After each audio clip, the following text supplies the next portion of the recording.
Welcome to everyone tonight to the Grassland Management Seminar. My name is Hannah and I'm the Education Coordinator here with the ITBA. We're very lucky to have two speakers with us tonight from the Irish Equine Centre to talk with us all things grassland. Alan Creighton is the Head of Environment and Nutrition at the Irish Equine Centre, and he joined them in June 1995 to work in the microbiology unit. He then took over the role of environmental scientist in 1999, and then as head of environment and nutrition in late 2017. Shane Browne will also be joining us, and he is an agricultural scientist and registered FAS advisor. And he has worked with the Irish Equine Centre for over 4 years and in the environment and nutrition department for 3 years. If anyone has any questions throughout the seminar, you can pop it in the chat. And you can also use the raise hand gesture in the little reactions button in your bottom tab. What we can do then is, you can see there, it just raises a small hand beside your name. And then what we can do is we can open your mic and you can ask your speaker, or you can ask your question directly to the speakers then at the end. If you think of any questions kind of following the event, we'll pass these on to the speakers as well. And we hope to produce a follow-on guide as well with all the information from tonight. So without further delay, I'll hand over to both of our speakers to kick off the session. Thanks, Anna. Well, welcome everybody. I hope we can be of good help to you tonight. We have this structured as a duo, so hopefully it'll be seamless that we can pass from one to the other. Shane's going to start off in a second and talk about soil management and health, and then I will also talk about P&K, the importance of P&K and pH assessment in soil. I'll then talk a little bit about mineral availability and foal development, which, you know, all breeders, that's what we're here for. The importance of routine testing, and also try and make sense of why it's even more important in the current environment, considering the price of fertilizers, and with our biodiversity hats on, about knowing exactly and have more facts about soil and grass management. Then Shane will take over again and talk about paddock maintenance, and then I will do a little bit at the end about biodiversity. I know it's a whole subject in itself, but we'll just touch on it, and then I'll do a summary at the end, and hopefully we can get all that done in an hour and 15 minutes and leave it open for questions. So without further ado, I'll hand you over to Shane. Thanks, Alan. Cheers, and thanks, Hannah. Hey, everyone. Good evening. And I'll just start by talking a little bit about soil health and fertility. So soil, as we know then, soil is the top layer of the Earth's surface, consisting of rock, mineral particles, and mixed with organic matter. Among the many important properties of soil is its capacity to provide all essential mineral and calcium and magnesium. So it's not just enough to know that the mineral is present. Farmers need to know exactly how much of this mineral is present and fertilize appropriately. So a nutrient balance, we're looking for a nutrient balance then. So elements are constantly being lost through drainage and offtake by livestock.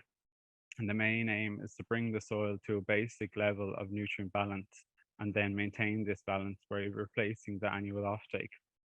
For example, one mare will remove approximately 1 kilo of phosphorus and 1.5 kilos of potassium if manure is removed.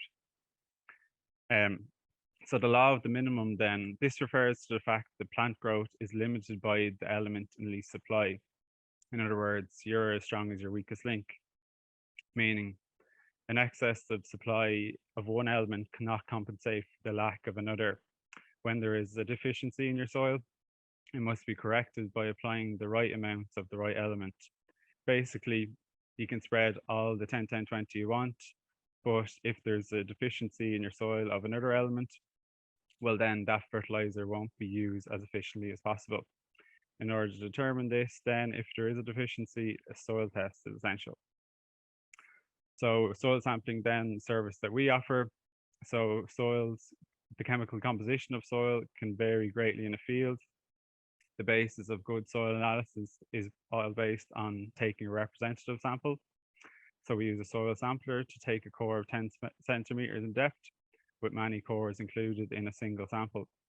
We then do a routine analysis of P, K, pH, and lime requirement, because these are all the major limiting factors in terms of soil fertility. So without adequate P and K, plant growth and root development is stunted, and potassium in particular helps plants use water to become more drought resistant. So similarly to the law of the minimum in terms of minerals, soil pH is the same. So without the correct soil pH, the fertilizer or nutrients you apply just won't be used as efficiently as possible. So soil pH is the measure of the acidity or alkalinity of the soil. The optimum pH for grassland is between 6 and 7, ideally 6.3. Within this range, plant nutrients are more available to plant roots. And the soil pH is increased by adding lime, either granulated lime or ground lime. And in order to determine the amount of lime needed, we use a soil requirement buffer, an S&P buffer, and then a calculation which provides the amount of lime needed to raise the pH of the soil to 6.3, 6.5 in tons per hectare. Clay soils need larger amounts of limes than sandy soils to increase their pH, but sandy soils will need lime more often than clay soils, as they will obviously leach more. I'll just pass you back to Alan then to the development of your animals then. Thanks, Shane. Well, I mean, look, at the whole basis of grass management for me is to produce top quality horses that are sound and have good limbs and as few deformations as possible. So the whole thing really is, I suppose, we want to make sure that the soil is in the best condition possible to grow the grass. And then when we have the grass, we want to know what minerals and protein levels are available and fiber levels are available, the whole nutritional analysis, so that we can make informed decisions. So I suppose the first question is, do you know the nutritional and mineral picture of your farm? I've a farmer myself, and I have to say it's like the carpenter who won't fix the door. I don't do enough myself, and we should do more. Because in reality, from May through till probably September, October, and even getting a little bit further now, grass and water make up 90 to 100% of our horses' diets when they're at pasture. Yet in most cases, we have no idea of the composition of that grass. So, you know, we get called out to a lot of farms for different issues, whether it's to do with biosecurity issues at pasture or to do with development issues at pasture. And when we get on those farms, you know, we find all sorts of different types. You get some that are mineral rich and some that are mineral poor, resulting in either over supplementation in some cases. But in both cases, you end up with developmental issues, and they can occur for all sorts of different reasons. And one of the main things we find is the indiscriminate fertilizer application, where people are so intent of producing big, strong horses that they just keep throwing more and more fertilizer at land. You know, and another reason why it can happen is that people might, you know, they'll be rightly cross-grazing with cattle, but you know, you have to be very careful that it can't be a cattle farm first and then a horse farm. It has to be the horse farm first, and then the cattle are doing a job. And yes, you can make money out of cattle and everything, that's great. But what can tend to happen is you end up finding people just are throwing fertilizer at it to grow as much grass as possible so they can produce their cattle as quick as possible. But unfortunately, that rapid growth doesn't suit horses as well. So we end up with all sorts of problems. And, you know, that over supplementation of feed for horses is not just environmentally unfriendly, as we'll talk about a little bit later in biodiversity. It's also completely inaccurate. It's unhealthy, it's inefficient, and a total waste of money and resources, because what we end up doing is overusing fertilizer because we won't go and spend the small amount of money it costs to do soil analysis and grass analysis. And then when we start thinking we having developmental issues, we'll start throwing loads of mineral supplements at it without actually knowing what we need. So, sorry, I just got next page here, Shane, please. So when we look at the minerals that we're looking for in a grass, obviously copper, magnesium, zinc, calcium, phosphorus, and potassiums. Potassium are vital for optimum skeletal development in horses. We probably all know that. But the thing that we come across quite a lot is that the level of antagonistic minerals such as iron, molybdenum, manganese, aluminium, and nickel, they interfere hugely with the uptake of those vital minerals that we just named on top.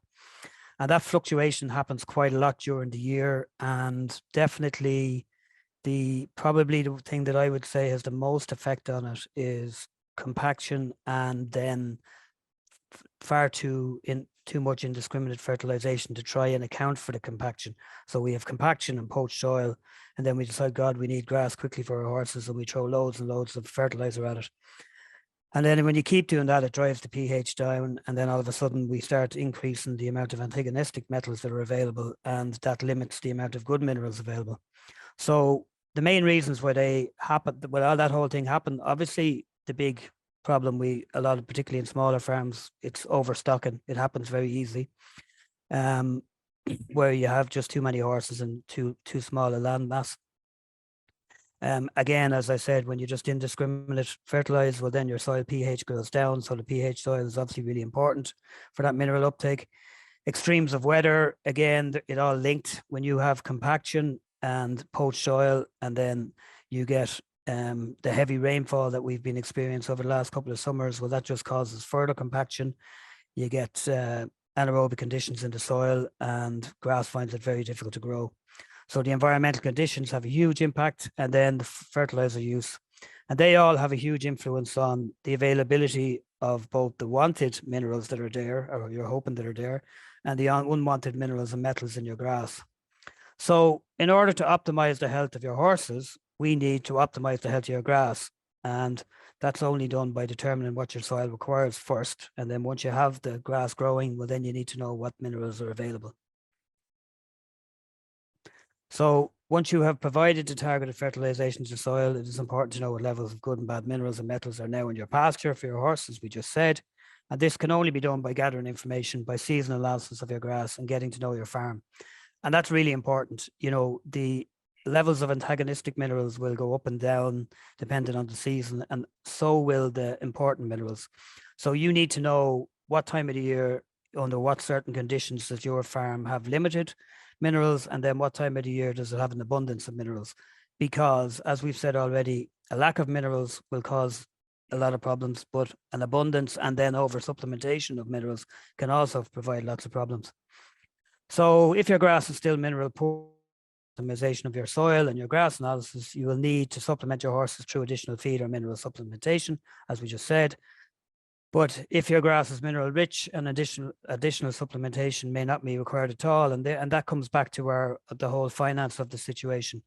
Often we find, as I said, overuse of fertilizers that weren't required, but then at the other end, we also find overuse of supplementation that are not required. And both of them lead to problems. Okay, Shane. So DODs, anyone who's involved in horses a long time will have seen probably every one of these issues. Again, I'll let your vets go through all this with you in detail. We'll just touch on it. So we're developmental orthopedical disease, defined as any disturbance to the skeletal cartilage, the precursor to bone development. And again, this is what we're all trying to do. We're all trying to have consistent bone development. So DODs are just a general term for all of these disorders. You've got osteochondrosis dissecans, which is thickening of the cartilage or bone fragments. Osteochondrosis of the vertebral column, which will end up with wobblers. Epiphysitis, which is just growth in plates with open knees and hourglass fetlocks, and any enlarged ridge just above or below a joint. We all see lots of that. And again, too much protein is a big factor there.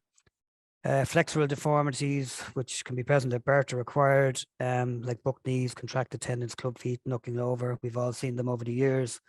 And then our angular limb deformities, so knock knees or cowhocked, and bow-legged. All of those are to do with bone formation and unbalanced strength of the limb, so whether it's too poor or too strong. And then cuboidal bone malformation shows up as a limb weakness, and laxity affects foals born with underdeveloped bones in the knees and hocks. So all of them, again, as we've said already, are down to diet problems, and as we'll show in a second, probably too much excesses of energy at the wrong time. So there's a good healthy looking foal there. Not too many DODs present, I wouldn't think, although we'd like to see them side on. So the main causes of them, as we said, imbalanced diet for the mare and the foal. So that begins for me with the mare, the last 3 months of lactation and the first 3 months of gestation. Or sorry, the other way around, the last 3 months of gestation, the first 3 months of lactation, are the most important time for bone development in a foal.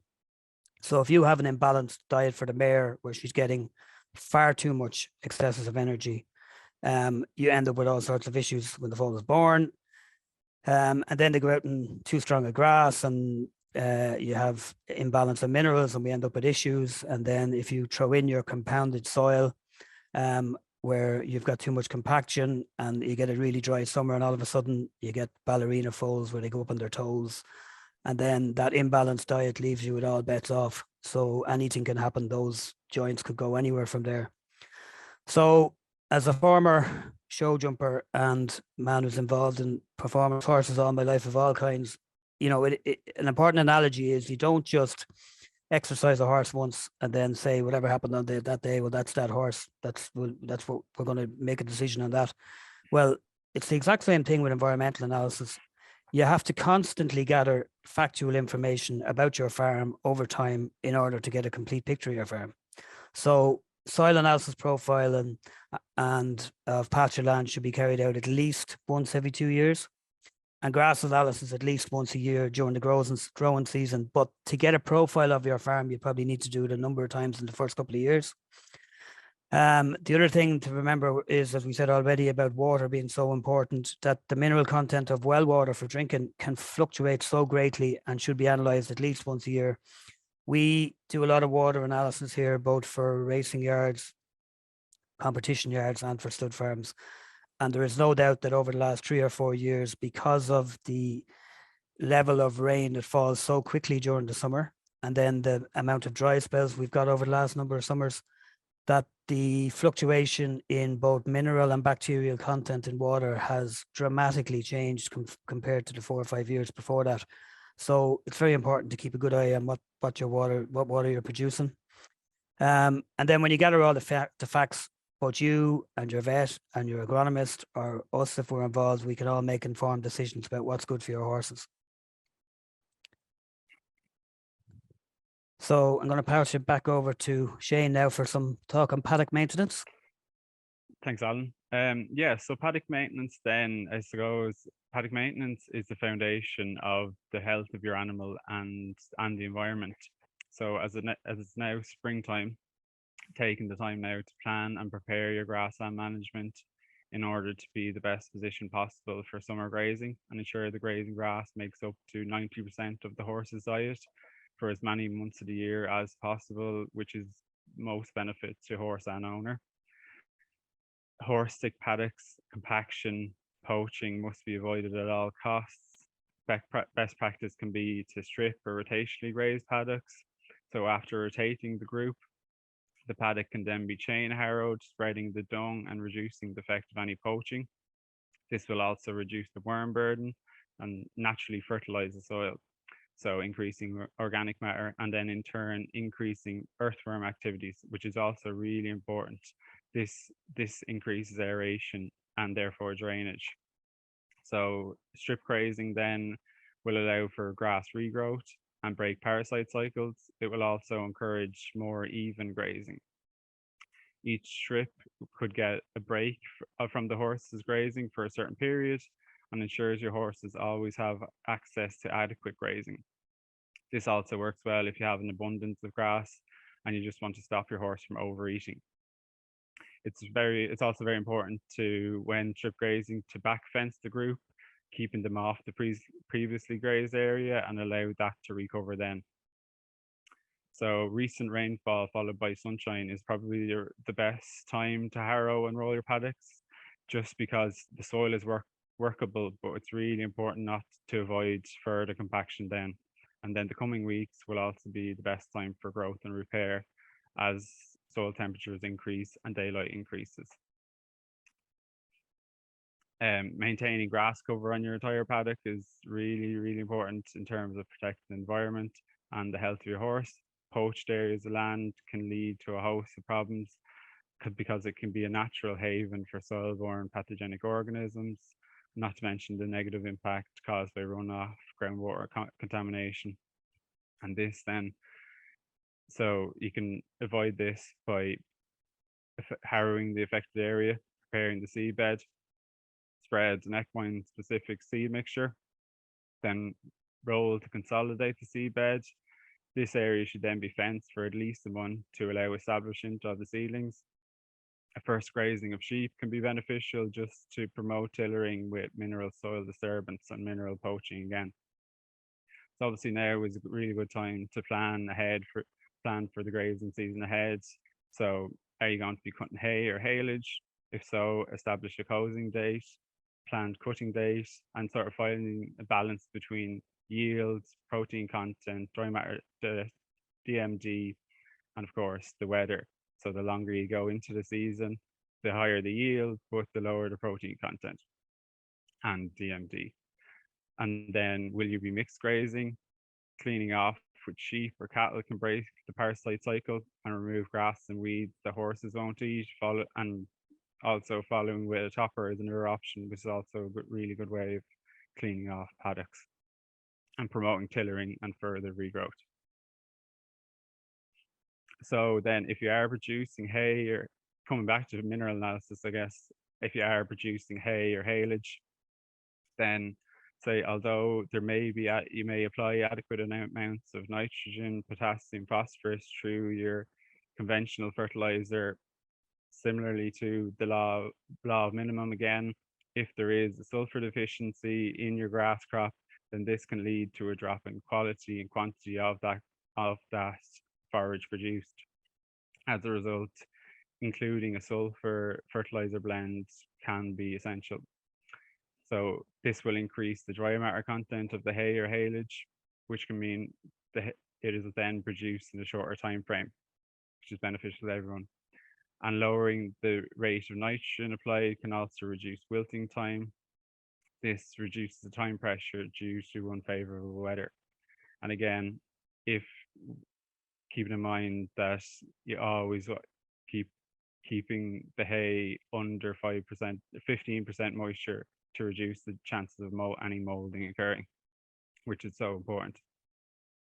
Then in terms of nutrient management, then good management when applying all types of fertilizer to grassland is essential in order to maximize grass growth and minimize nutrient and gas loss through the water or the atmosphere, So slurry and farmyard manure or any type of organic nutrient or compost, anything like that, can be very harmful to the environment if not managed correctly, but it's also a really valuable resource, improving the soil while also reducing farm fertilizer costs. So target your fields with manure after soil testing with low suboptimal fertility and use low emission application techniques. So the benefits of optimizing organic fertilizer will be reducing soil fertility deficits, improving soil condition and structure, reduce chemical fertilizer expenditure, reduce nitric oxide emissions and acidification of soil from chemical fertilizer. It also matches nutrient application, you need to match nutrient application to the grass growth rate so you don't lose it through the soil, through leakage or drainage. And it also helps maximize grass production. So then ensuring ways of improving your farmyard manure and slurry management are ensuring you have adequate storage capacity, allowing for time for adequate composting and space for mixing. Turning over your farmyard manure will speed up the rate of composting. Prepare and implement a nutrient management plan using analysis results and ensure the nutrients in slurry and farmyard manure are targeted to where they're needed most, where your P and K levels are really needed. Applying in spring using low emission techniques and when ground conditions are suitable and soil temperature is consistently above 6 degrees, so no nutrients are lost. Applying in spring with light rain forecasts can help washing into the soil and avoid gas loss by intense sunshine. Organic manure application rates must match the grass growth rates to maximize nutrient uptake. And applying a buffer zone from drains and water courses when applying all types of fertilizer is very important as well. So heavy rainfall when applying fertilizers, or avoid heavy rainfall when applying fertilizer to reduce the risk of surface runoff and leaching of nutrients. And do not apply to saturated soils, as this increases the risk of impaction and surface runoff. And as well, ensure the tractor operator is aware of any water body locations when spreading fertilizer and observes the relevant buffer zones. So water is something is a component often overlooked in terms of the diet of the horse. So water testing is really important for all types of farming.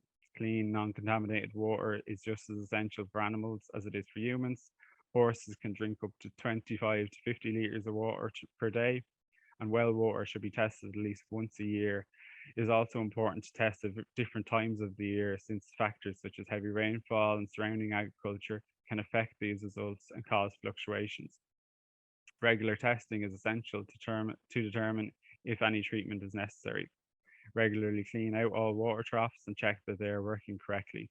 And an advantage of any dry weather during the summer can be that it's easy to spot any leaks around water troughs.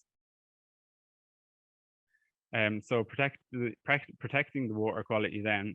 So under the Water Framework Directive, Ireland has been set a target of achieving good status for all water bodies. So they've set up an agricultural sustainability support and advisory programme, which was set up by the government, and it's a government industry initiative aiming to work with all sections of society to improve water quality. So the programme offers a free support and advisory service aiming to improve water quality through working with farmers in certain priority areas in the country where water quality improvements need to be made. So all farms can play their part in improving and protecting water quality. So that's something definitely worth looking into. So again, with water, in terms of water quality, grassland herbicides can have a huge negative effect in terms of water quality and biodiversity. And then some ways of reducing the reliance, we need to find ways of reducing the reliance of applying herbicides, as herbicides can be very valuable in controlling grassland weeds such as docks and thistles, but they really have the potential to be lost through surface runoff and groundwater. For instance, a single drop of MCPA that you find on the foil lid of the container, it has the potential to contaminate a stream for over 30 kilometers long. So some of the practical ways of reducing the reliance of herbicides is really using them as a last resort, or spot spraying the problem areas with a knapsack or quad sprayer, using alternative weed control techniques such as topping or mulching, reducing soil compaction and poaching from machinery or animals, where appropriate maintain or improve on drainage, improving soil fertility by liming and correct applications of P and K levels based on soil test results, so that the grass you want to grow is as competitive as possible and will outcompete the weeds. And then ensuring good grassland management practices, for example, rotational and strip grazing again. And always ensuring a dense forward cover by avoiding poaching and overgrazing. So I suppose way as to counteract then and then improving your farm biodiversity, ways of doing this may be planting appropriate trees and hedges can be a great benefit, such as animal shelter, wildlife biodiversity, carbon sequestration. Areas of rewilding and wetlands are also brilliant for the environment, will encourage native species and flora and fauna. And overall, sort of adopting a don't sow or mow, let grow approach will have a huge benefit to biodiversity on your farm. So I'll just pass you back to Alan and he can go through a summary of that really. Thanks, Shane. Okay, so Seamus, just to finish up though on biodiversity, I suppose it's always an interesting one in terms of, you know, we obviously have a directive that we're trying to get carbon neutral by 2050, and now all landowners have to play a part in it. But you know, I suppose in the horse world, particularly for smaller farmers, we're trying to get the best out of our farms in terms of grass management, and biodiversity it's a subject that we really do need to understand better and get involved in, but at the same time it has to fit into our management structures of farms as well. But I suppose, like, the last thing I'll say on it really is we all have, you know, a requirement as landowners to make sure that we hand them to the next generation in the best quality possible for them to get the best out of the farms. So all of what we talked about in terms of herbicide use, how you use fertilizers, areas that are not in grass areas, how you plant them, all of that is going to play a big role in it. And it is another whole topic, and we'll certainly touch on it again. But we have about 4 pages of summary here, and we'll just expand on them a little bit, and then we'll take all our questions afterwards. But first of all, grassland management and equine nutrition are 100% intrinsically linked, and particularly in Ireland, where we are such a grass-fed population of horses. So to fulfill the potential, then the horses require balanced feeds of rations and delivering optimal nutrients. We all kind of know that, but to make sure that we have all the facts. Ideally, grass rations will supply the majority of what our world-class bloodstock require in all phases of their life, from production to growth and development, all the way through to athletic performance. And, you know, it's, I suppose that's the bit about the horsemanship side that, you know, we all learn over the years through making mistakes, that there is a way of doing it, and the way of doing it is gathering the facts, but also having patience, that we don't try and overdo anything, and knowing when something is lacking and reacting quickly enough so that we have even development. Certainly a lot of the farms that I go out to, that can be the biggest problem, where, you know, there's one particular farm I went to not around this time last year, well, it was a little bit later, maybe April, May, and their weanlings were getting all sorts of DOD issues. And I remember driving up the driveway and I saw the best fields of grass I've ever seen in my life, but I also saw the biggest bullocks I've ever seen in my life. And before I got to the yard, I kind of had nearly made up my mind what was wrong here. And it was a case of just overfeeding, over supplementation through the winter, and then going out on grass that was far too energy rich too quickly. So as much as I am the biggest advocate in the world of cross grazing, there is a way of doing it properly. And as I said earlier, it's to make sure that we remember that we want horse farms first, and the cattle are doing a very good job for us, and they will make money as well.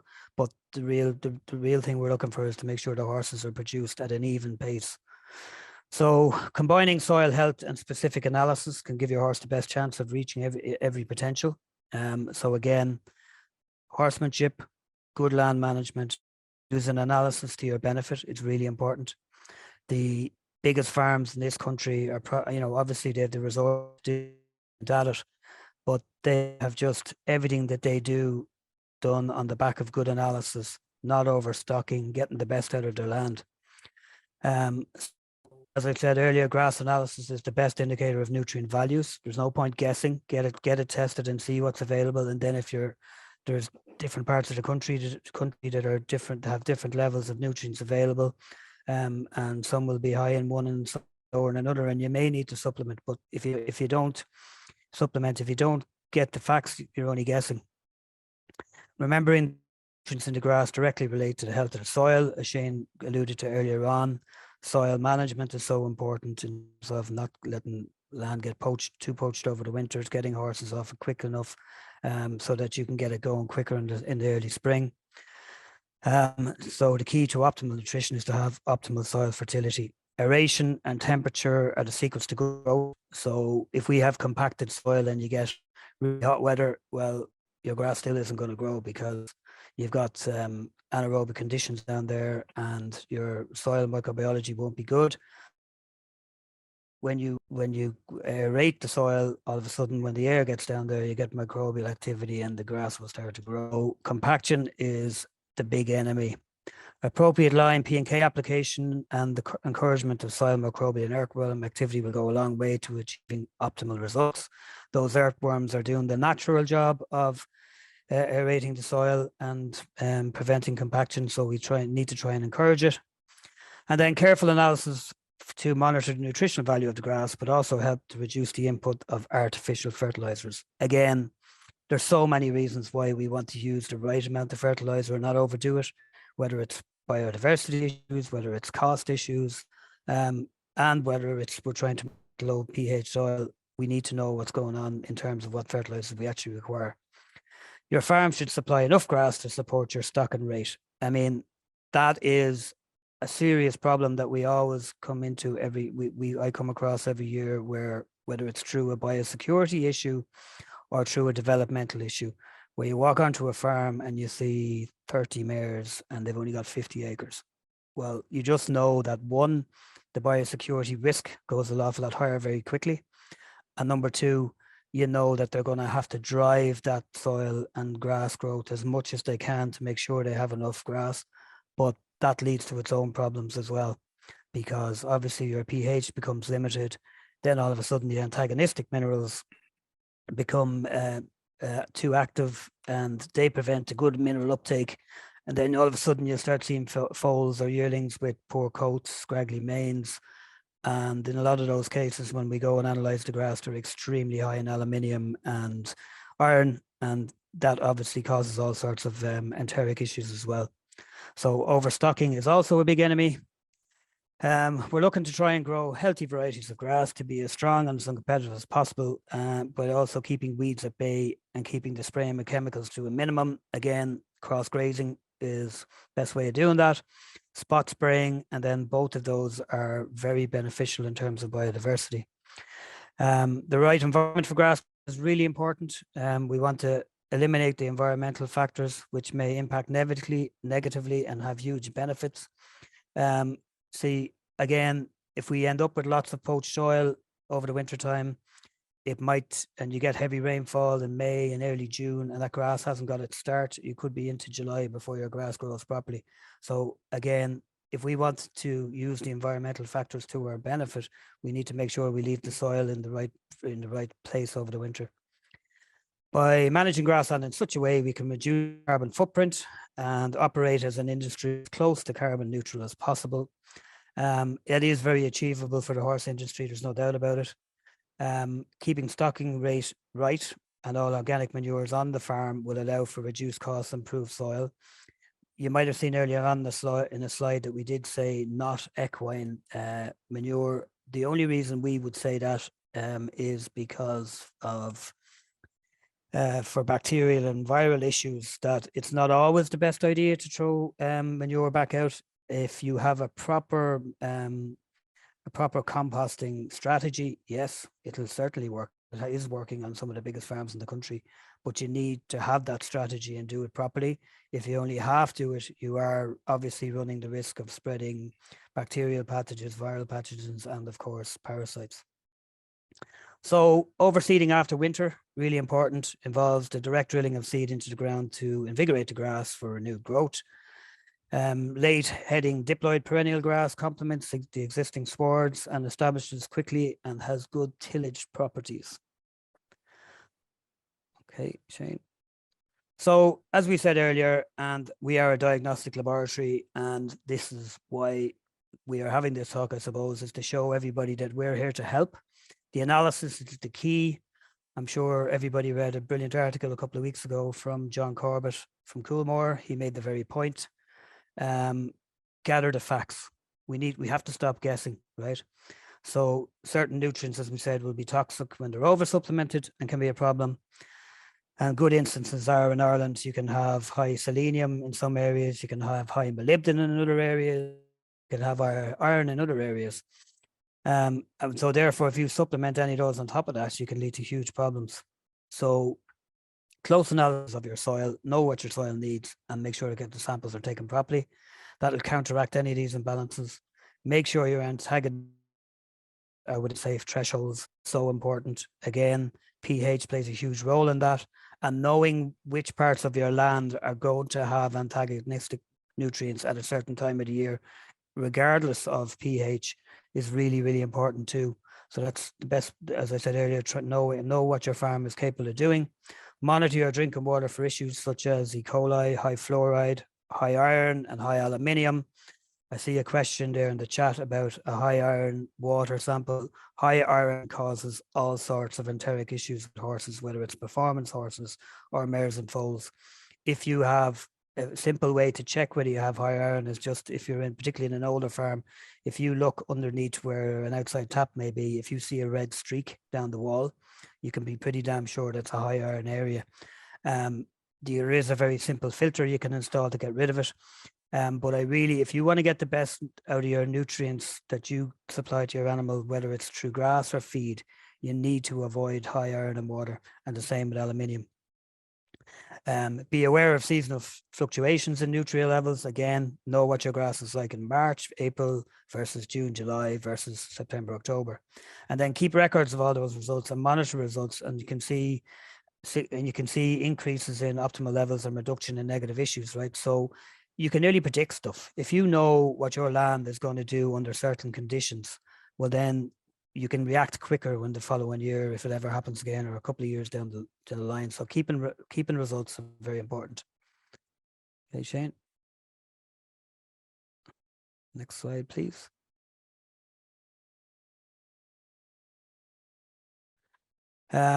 Antagonistic minerals become an issue with soil fertility and vital microbial activity. Again, taken away from the fact that they are not good for the horses themselves, they certainly don't help with the soil fertility either. Your microbial activity will be limited when you have got antagonistic minerals. Again, that's all because of low pH, and they'll interfere with the absorption of the essential nutrients.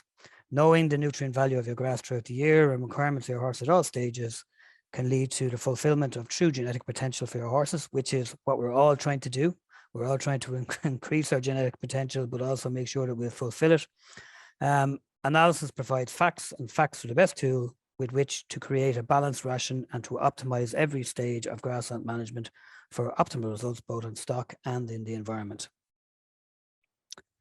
Okay, so what do we do? Well, in this lab here, we do such a big range of tests now, from all the racehorse trainers that we work with, looking at nutrition and on air quality and hygiene, through to nutritional testing across the board.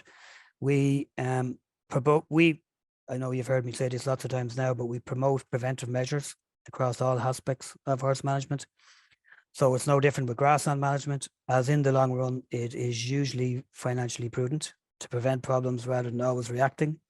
I've definitely learned that over the years in the performance world, that if we can prevent problems, we can get the best out of performance of the horses, but also it's much cheaper. There's not so much veterinary cost. With grassland management, again, if we want to be producing horses that get to the sales in the best condition possible, both from a condition point of view, but also with the best legs and the best limbs, well, we need to be making sure that we manage our grassland. So we provide soil, grass, water, forage, feed, and supplement analysis, which help farmers to optimize optimize development of their animals. We have 5 in this department now. There is 2 ag scientists, Shane and Rebecca Nevin, and they will be on the road now in the next couple of weeks. We are doing a joint initiative again with the ITBA, like we did last year, where we have subsidized the cost to the ITBA members, where we have a very good package where we look at soil, grass, and water analysis for ITBA members at a cost that really is only covering the cost for us, which is fine. We collect the samples ourselves. We send somebody out and they take the samples for you. And if you're looking for any information on that, please contact this department, or you can contact the ITBA. Our number is there and our email address is there. But we're always here to help. We're always at the end of the phone, and we're always glad to help ITBA members. And I think that is it. Thank you for listening. We have actually 10 minutes early, so we've plenty of time for questions, Hannah. Yeah, thank you both. That was, I think, very, very informative. And there's probably so much there and a lot more you could go in depth, I suppose, into. Um, as you said, Alan, yeah, we've a couple of minutes or plenty of time for questions. So we had a few into the chat there initially through the presentation. So we can go through these first. The first question there are, what are your thoughts on super soil as a fertilizer? And apparently it contains microbes. Shane will take that. Yeah, I guess similarly to lime or your manure, you're not going to see the bang for your buck that you'll see from, well, you will, but it's more of a long-term soil conditioner. So you're not going to see the huge grass growth that you would from, say, a large application of nitrogen. It will condition the soil, again, come back to creating a more balanced nutrient profile. And in that case, in the long term, improving the efficiency when you do apply nitrogen, or sort of more heavily more concentrated forms of nitrogen in manure or slurry. So yes, it can be very effective. Yeah. Perfect. And the next question then is collected rainwater okay to use for horses? I'll take that one. Yes, once you test it and be aware of where you store it. Okay. So obviously, if you're collecting rainwater, you're normally collecting it in a very big container. And those containers tend to be open. So you can get dead rodents in them, you can get dead birds in them, and then you could end up with all sorts of problems. So the difference is, I suppose, that one, it's open to whatever's in the atmosphere at the time, and two, whatever gets into those containers. So if, again, and another obviously thing that can happen with that too is if you're using collected rainwater but not using it very quickly, again, because it's open to the air for such a long time and not flowing, it can become stagnant very quickly. So again, there's a lot of, I'm not saying no, for sure it works, and it works well in a lot of places, but you have to understand each scenario. There has to be used quickly. You have to check it regularly, and just keep testing it. Brilliant. And then what organic fertilizer or what organic fertilizers are suitable for horse grassland? Yeah, I suppose, as Alan said, you're avoiding the equine manures for the reason you previously mentioned, because of parasites and the prevention of any diseases that may be contained in those. But even if that is composted well enough, these things don't last. If it is properly composted, that should be fine. But you're looking at like cattle manure, slurry, these can all be very effective. Again, ideally as composted as possible. Again, turning it over can increase composting efficiency, and once it's broken down well enough, these can be very beneficial to the soil.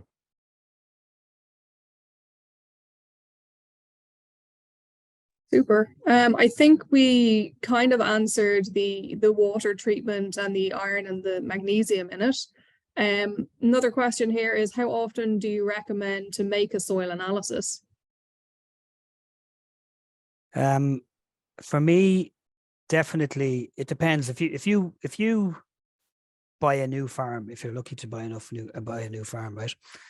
In the first couple of years, I would do it twice, 3 times a year, and then you can go to every 2 years once you get a good picture of what's going on. If you're on an established farm that's been there a long time, every 2 years is fine. Next question then we have, are dock beetles suitable to use on pastures for horses? Pass. I guess elaborate a little bit more. What do they mean by dock beetle? That one is from Damien Burns. If you want to add in a bit more detail on that, or if you want to, we can unmute you in a minute. We might move on to the next question if you want to just put something further into the chat, Damien, there. How long does it take for soil analysis results to come back, and are they tested using NIR spectroscopy? Well, now, good question. So we don't do by NIR.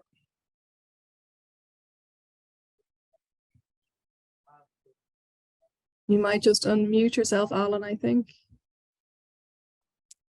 We don't do it by NIR.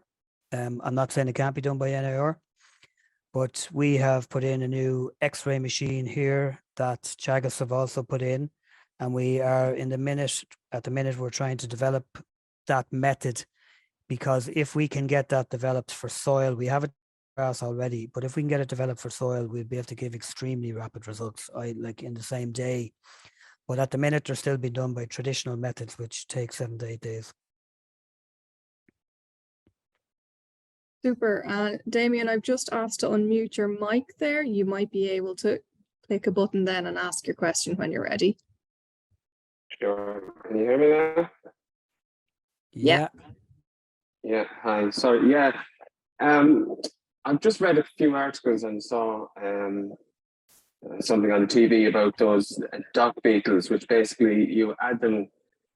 You can order basically jars of these beetles, and you can put them on a pasture that has docks, and they basically, over time, they take down a huge percentage of the docks in the pasture, and it's obviously environmentally friendly, etc. It saves.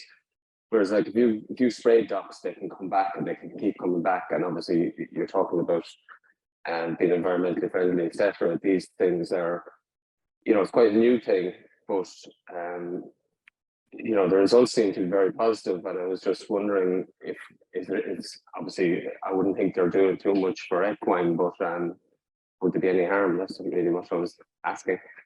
Yeah, I suppose I personally haven't heard of that, but yeah, anything to avoid the application of herbicide and chemical is going to be beneficial, and if it's increasing the sort of natural biodiversity which once was there, that sounds good.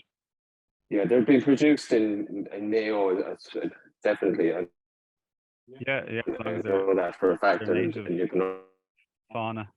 But we'll definitely look into it, Damien. And we're actually, we've add them to the pasture, and over time they. Sorry, Damien. Yeah, go on. Yeah. Sorry, I was just going to say, yeah, we'll certainly look into it for you and try and gather as much information as possible. We actually are meeting Chagas about a couple of other issues over the next few weeks, and I'll just ask them where they are at with it, and we'll get back to you. Okay, thank you. Can I have one just other question? You mentioned about the strip grazing. Yes. Yep. Yeah. Obviously from a mineral intake point of view, that's fine, but I suppose we'd be trying to balance the exercise of your young stock as well. As it needs to be, the more exercise they're getting, the better for the formation of the limbs. What would you consider the balance, as in what would be the minimum amount of land do you think yearlings especially should be exercising over? Well, I mean, look at Damien, isn't that every farm is so different when it comes to that? I have a lot of experience with farms who are strip grazing mares, and it works, but in some cases where the land may be very wet, and if those mares have to go back across the same land to get the water, for example, you get a big increase in clostridial problems and soil-borne problems, right? Because the soil is so exposed. Then you get to your weaning stage and your yearling stage, and of course we want as much of a run as possible, but it's all down to your stocking density again, isn't it? And how you strip graze. I tend to agree with you. If strip grazing can be avoided, I avoid it, right? But in some cases people can't. So, I mean, again, people always ask the question, what's the right amount of acreage per yearling? Well, look, it all depends on the farm, doesn't it? I mean, At some times of the year, an acre is fine. At other times of the year, they'd want 3 or 4 acres each. So it's I'm not saying it's not a very simple question to answer because it changes so much from case to case.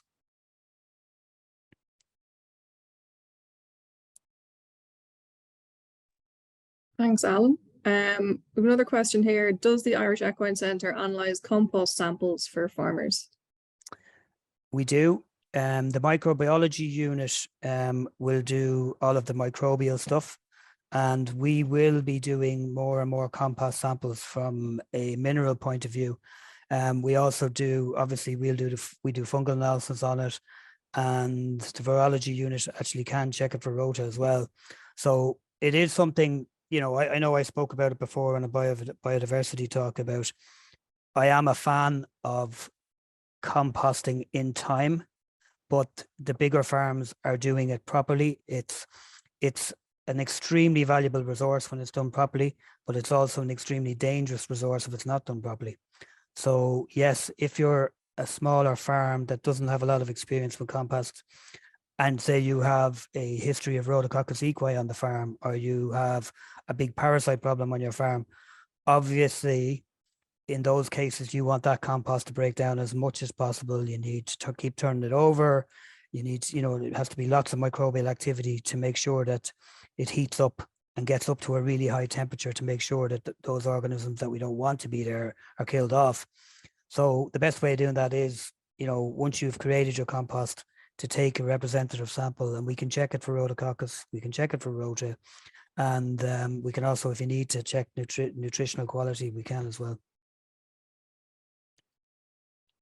That's excellent. And then another question here has, what's the best farmyard manure to encourage earthworm activity? Is pig slurry a beneficial fertilizer for equine grassland? Yeah, I guess any form of organic manure is going to be beneficial to the soil and to the macroorganisms in the soil. It's all beneficial, but I suppose pig slurry will have a high nitrogen content, so just being aware of that and not driving the grass too much, because it's going to have very high nitrogen content. In terms of equine grassland, yes, again, as long as it's composted well, no issues there. That should be fine.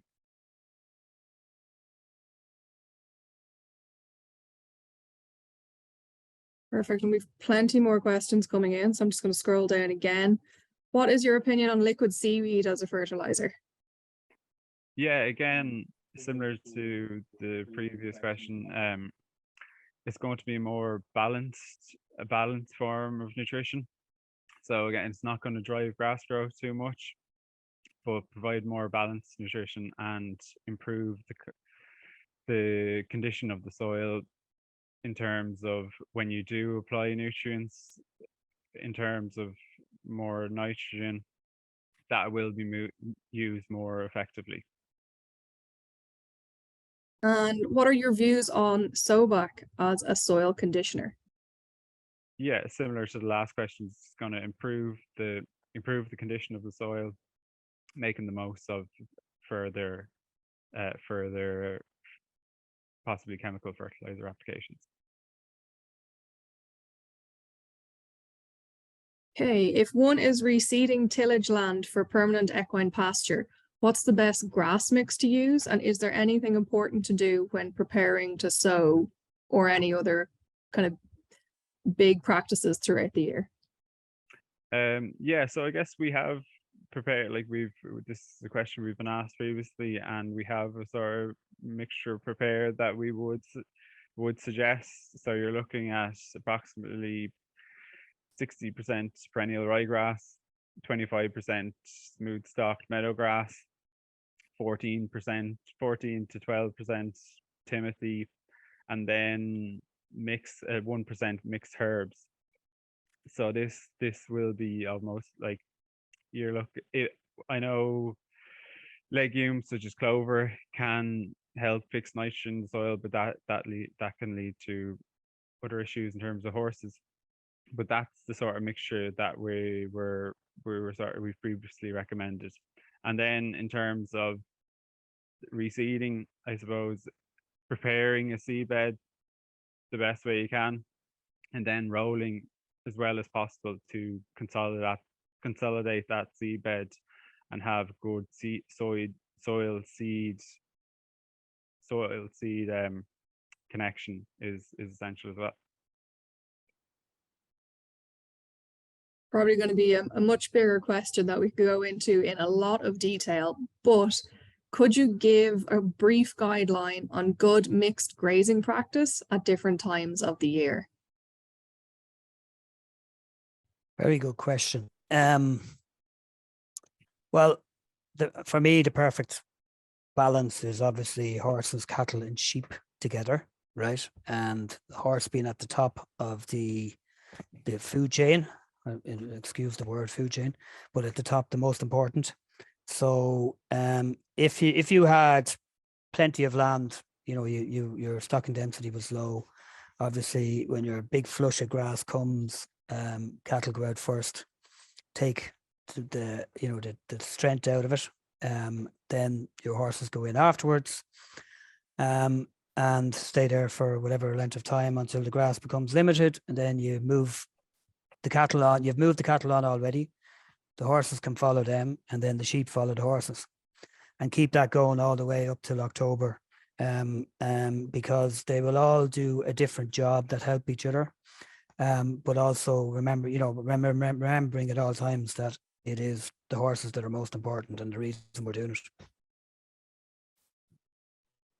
Excellent. What is the most economic way to aerate a farm? Would this be investing in an aggravator, which would be, I suppose, quite expensive, or possibly a spiked or bladed roller? Or is it just worth hiring a contractor to come in?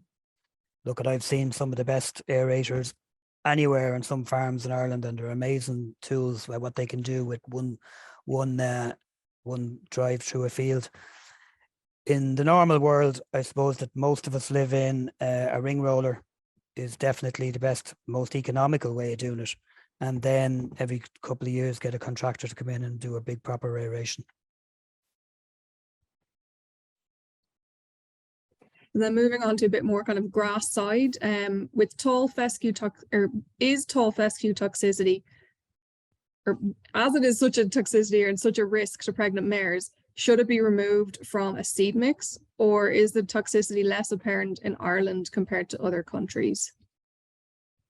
Well, put it like this. So we have an analyzer here called an LCMS that we have just spent 20,000 euros on getting standards for all the different type of ergots which come from fescue grasses, okay?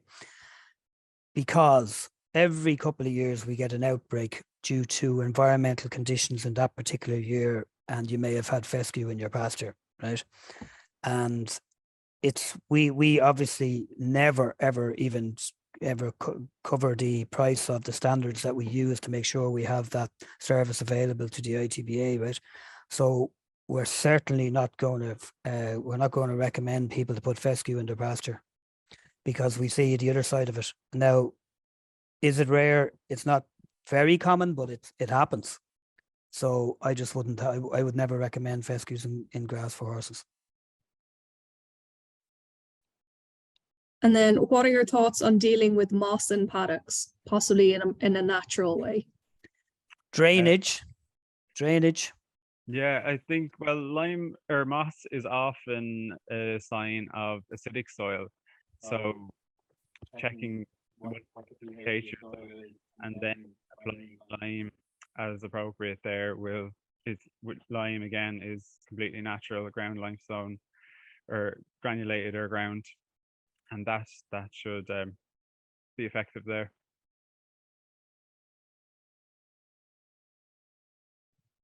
And then what is recommended spray for general weed control on pasture for equines?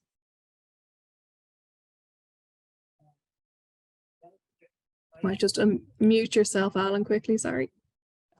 I tend not to try. Look, I don't recommend sprays because they all have their issues in terms of, not if they're used properly, right? You know, you've got Forefront and all of them. I'm not going to go through all the brands, but I've also been on the other side where I've seen people who have not, I've been on at least 3 or 4 farms over the last 5 years where people haven't applied at the rates that they're suggested to apply, where they've overdone it and it's just a bit indiscriminate. And then they put mares either just after being covered or before they're being covered on this land, with they may have or may not have foals at foot, and then they end up with lots of fertility issues. Now, nobody has been able to tell me the reason why that happens. It's just I know I've seen it, and I've seen it on a number of occasions.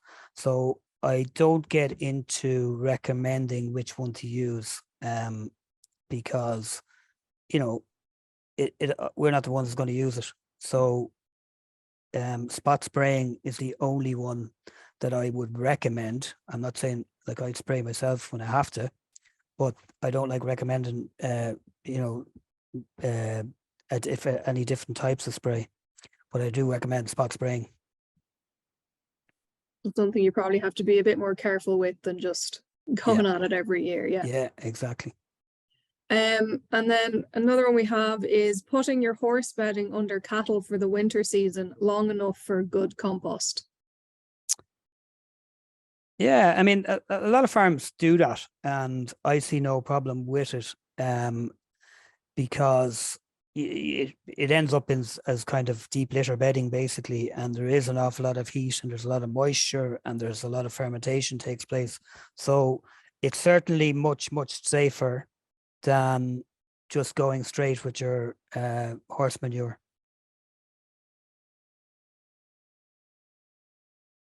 Excellent. I don't think there's any other questions in the chat. If anyone has anything now, if they want to put a question in chat, or possibly we can unmute them as well, you can let us know. But if that's everything for this evening, I'll thank everyone for coming. And again, thank you to our speakers for giving your time tonight. I think there was a lot of information there and very practical information that everyone can kind of put to use. As Alan and Shane mentioned, the ITBA also offer our members a number of different packages with the Irish Equine Centre. These include a land assessment package, a soil analysis, and all of these details are available on our website as well as the Irish Equine Centre. Other than that, we have a fantastic range of education events coming up throughout the year. So keep an eye on our social channels and our membership newsletters. And we will produce a follow-on guide with all of the information that we've seen in the presentation today, as well as the questions and their answers. And if you do think of any questions following this event, you can email them on to myself or get in touch with Alan and Shane through their details that they had that will be shared in the follow-on guide. Other than that, I suppose, thank you everyone for coming. I don't think we have any other questions coming in. So I hope to see you again for our next event, and have a lovely evening. Thanks, everybody. Thanks, Anna. Thank you.